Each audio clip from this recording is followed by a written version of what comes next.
think of when they think about Google? But I don't think of that. Okay, what do you think of when you think of Google? I think of a search engine where they change the logo every day. And Google Ads. I mean, I think of basic things. Okay, I don't but really you're talking think about the Google Doodle. That's part of their personality, or that's part of what people think, right? It makes it seem a little bit more fun than, let's say, IBM or one of these old companies that's been around for a long time, like the phone company. There's no fun at the phone company. They don't change their logo every day. They should.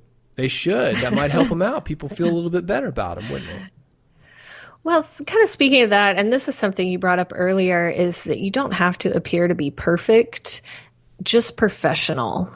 And that's something that I see a lot of newbie business owners is they're trying to really put off this perfect personality when they do their website, when they write on their blog, when they're on social media. It's like, oh, I'm living this perfect life and it's so great. And that's not really how you want to come across, I would say, because it's just so like white bread robot. You know, nobody wants to work with that type of person. But I think if you appear professional in those different media outlets, but not perfect, show that you're a human, like you said, David, that really helps with the personality marketing as well.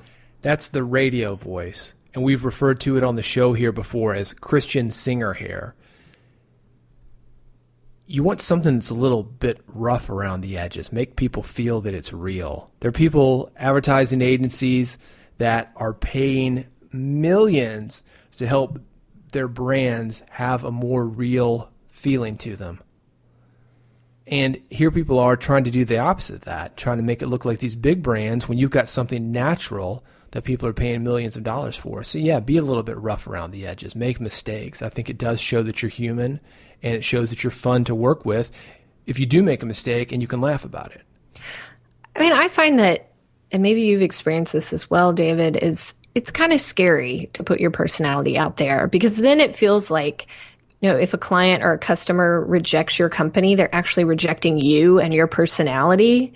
But so a lot of people don't put their personality into it because there's just a lot of fear. Well, I don't want to experience that rejection. I'll just put out this kind of robot version of me. And I think it does take, for lack of better words, some balls to put it out there and say, this is me. I'm sassy. I'm fun. I'm nerdy. I'm whatever you are. I mean, don't try to be somebody else, but try to be what you are. Try to write your blog and your tweets and all this stuff. Try to write it in your own voice and be you and be 110% you and just deal with it. If people don't like it, not everyone's going to like you. Personality marketing actually divides people, the people that like you and the people that don't. And if you can get the people that like you to love you, you're on your path to a lot more money than you have now. And that's what screw happens. The other people. That's what happens because the people that like you, if you're closer to them, they're going to start really liking you. And it's going to distance the people that are just kind of in the middle, the kind of people that kind of like Dave Ramsey because they need his advice. They're just going to flip over to Suze Orman the next time she's on. They're not going to have any of that loyalty. So it's better to go for the true loyalty. And when you look at these long careers, if you look at the Rush Limbaughs of the world, you look at the Oprahs of the world, you look at the Dave Ramseys, those people all put their personality into it. And yes, it's very scary. Stephen Pressfield in War of Art has a great quote about that, saying basically that you're not going to get dinged up watching from the sidelines. You've got to get in the arena and play. And it's very scary because you can get dinged up, but you're not going to win the tournament, so to speak, from the sidelines either. You have to jump in the arena.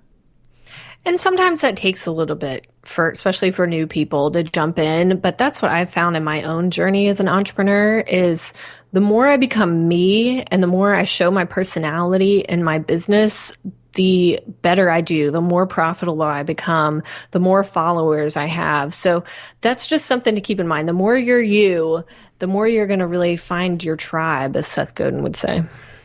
You know, since we're making this the Dave Ramsey show, seriously, because I think this is worth saying. He has a podcast, and it's called Entree Leadership. Have you ever heard this?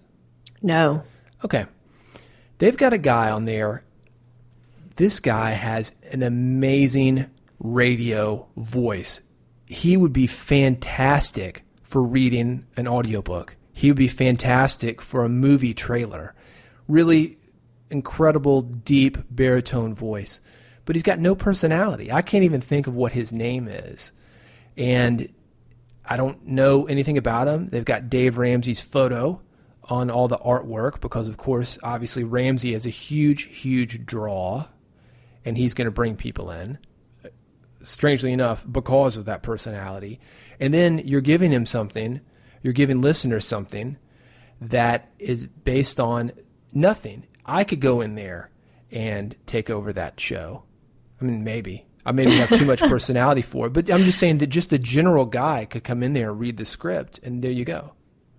People want something with personality. Go listen to that show. There's no personality there. Great voice. All the grammar's great.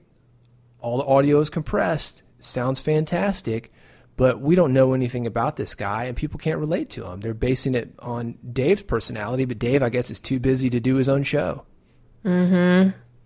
And even though earlier it just reminded me, David, that you said, I can't stand Dave Ramsey. And that's a fear. I want to go back to that fear that people have for putting their personality out there, is that you'll have people like you, David, who don't like you and don't want to have anything to do with you. But at the same time, Dave Ramsey not suffering because of that. Let me clarify that. I can't stand him, but I do respect him. And I respect him enough to use him as an example because he's perfect for this. Mm-hmm.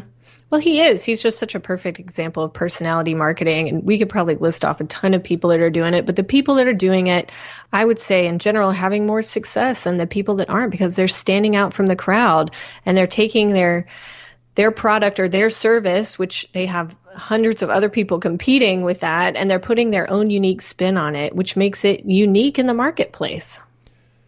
You mentioned meeting our sponsor, Jessica Rhodes from Interview Connections, interviewconnections.com. You met her at a John Acuff event, or first heard about her at a John Acuff event. Yes. John used to work for Dave, and he's another incredible example of a guy who brings personality in. If you don't know this guy, he's online on Twitter, John, Jon Acuff, Acuff. And his start conference was awesome. It was fantastic. And this is a guy who brought in tons of personality.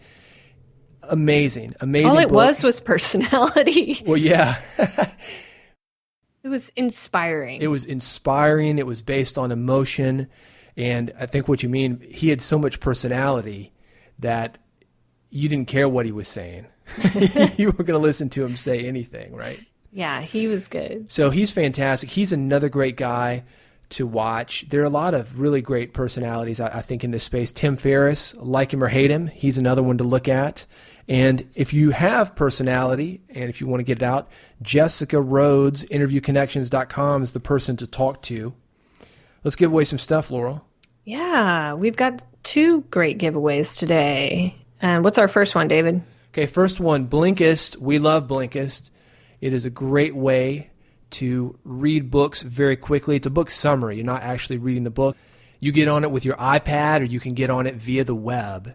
You just download books into your brain. Book almost. Summaries, totally, because it has 15, 17 minutes, 8 to 10 minutes. How much time you've got there, they've got summaries of varying lengths, varying topics, and you can get on there, get the big ideas, get the information that you want, and they're, of course, at Blinkist.com.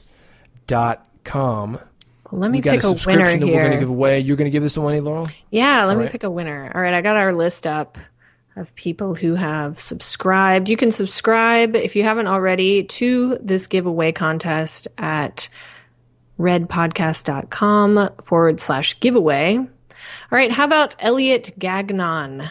I apologize if I said your last name wrong. Elliot Gagnon, you are the winner of a Blinkist subscription. Enjoy. Very exciting. Tell you how to get that in just a second. I got a Chromecast right here, Laurel. We talked about that. You plug it in the back of your TV. You've got a world of internet channels, hundreds of channels. All right, you pick someone for our Chromecast giveaway. All right, got the list right here. You know how I love alliteration. You do. Yeah. Peter Pickett is our winner. Peter, I know Peter. Really? Peter is my old team lead at my last your corporate boss? job. No, he was my team lead. I have no idea what that means, but Well, just go. That's corporate. you worked with him at a corporate situation, then you went and fired yourself. Yep. Hey, Peter. Congratulations. So, Peter, we'll get with you. So if you won today, you can email us at hello@redpodcast.com. Peter, you can send us your mailing address, and we will get those gifts right off to you. And if you've got personality, doing some of the things that we talked about, turning yourself up just a couple notches to make yourself interesting, sharing your life, and you've got a story to tell, Jessica Rhodes is the person to contact. She's at interviewconnections.com. Really cool lady. If you've got a podcast, you're doing a lot of interviews, having trouble getting all those slots filled, Jessica can help you there as well. What is RED, Laurel? Stands for Real Entrepreneur Development. You and I have been at it for combined over 30 years, I mean, right? not developing, except for ourselves. We just decided to share the real deal. There's a lot of kind of fake gurus out there. Well, we wanted to bring knowledge from our experiences and the knowledge we've gained from reading and listening to podcasts and interviewing lots of people and talk about what really works in business and what works for the long haul, not little stupid hacks or anything like that that are going to be outdated in 5 minutes, but things that are going to make you money, make you a full-time business owner for the rest of your life. That's what we're trying to do here. This is what really works. For more from us, you can check us out online at redpodcast.com. You can subscribe via iTunes, subscribe via Stitcher, however you receive your podcast. And of course, 30 days of Red giveaways, and that's at redpodcast.com giveaway. Thanks for listening. Sign up. We'll see you soon. You've been listening to Red Podcast, Real Entrepreneur Development. Subscribe today using iTunes, Stitcher, or via RSS at redpodcast.com.